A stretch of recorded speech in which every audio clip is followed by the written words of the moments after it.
उधर दिल्ली में छत्तीसगढ़ कांग्रेस के नेताओं के साथ चल रही राहुल गांधी के साथ बैठक खत्म हो गई है। राहुल गांधी ने प्रदेश कांग्रेस के नेताओं के इलेक्शन के दौरान कामकाज पर खुशी जताई, जिसमें राहुल ने ज्वाइंट लीडरशिप को बेहतर बताया। राहुल गांधी ने मतगणना के दौरान सचेत रहने के भी निर्देश दिए हैं। प्रदेश कांग्रेस की रिपोर्ट पर सरकार बनने का दावा किया है।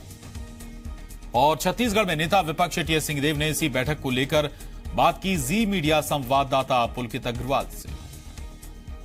छत्तीसगढ़ नेता प्रतिपक्ष हमारे साथ बात करने के लिए मौजूद हैं। सर, आज आपकी बैठक हुई राहुल गांधी जी के साथ, किन किन विषयों पर बैठक हुई और कितनी देर तक की चर्चा हुई?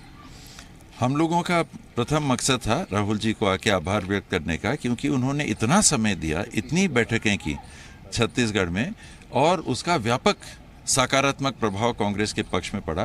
तो पहला हम लोगों का आने का कारण ये था कि हम लोग उनको धन्यवाद देना चाहते थे। और दूसरा, जैसे चुनाव के बाद होता है समीक्षा कि कहाँ कहाँ कैसा हुआ, तो वो फीडबैक भी लेना चाह रहे थे।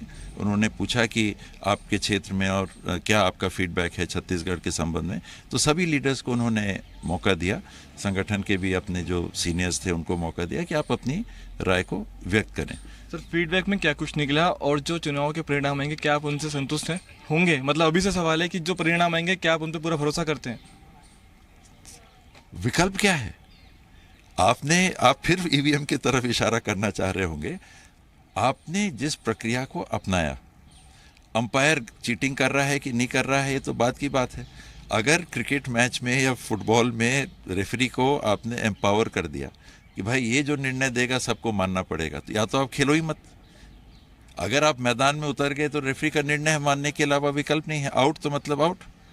रेफरल सिस्टम भी हो सकता है, अब रेफरल सिस्टम उसमें है, तो यहाँ भी जो विकल्प है वो आपके पास उपलब्ध है कि कहीं अगर आपको लगता है कि कुछ प्रभावित किया है, गड़बड़ किया है, तो आप उसको लिखित में दे सकते हैं, उसको ठीक करा लीजिए।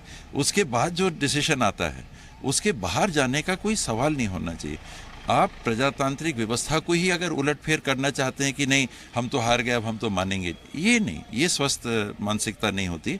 किंतु आज के दिन ईवीएम की मशीन और वीवीपीएटी निर्बाध रूप से काम नहीं कर रहा है और अमेरिका, जर्मनी और जापान जैसे अत्यधिक तकनीकी रूप से विकसित देशों में अगर ईवीएम और उसके अतिरिक्त बैलेट पेपर का इस्तेमाल किया जा रहा है, तो कांग्रेस ने अपने राष्ट्रीय अधिवेशन में जो प्रस्ताव पारित किया हुआ है कि हम बैलेट से चुनाव चाहते हैं, तो ये ऑलरेडी पारित है।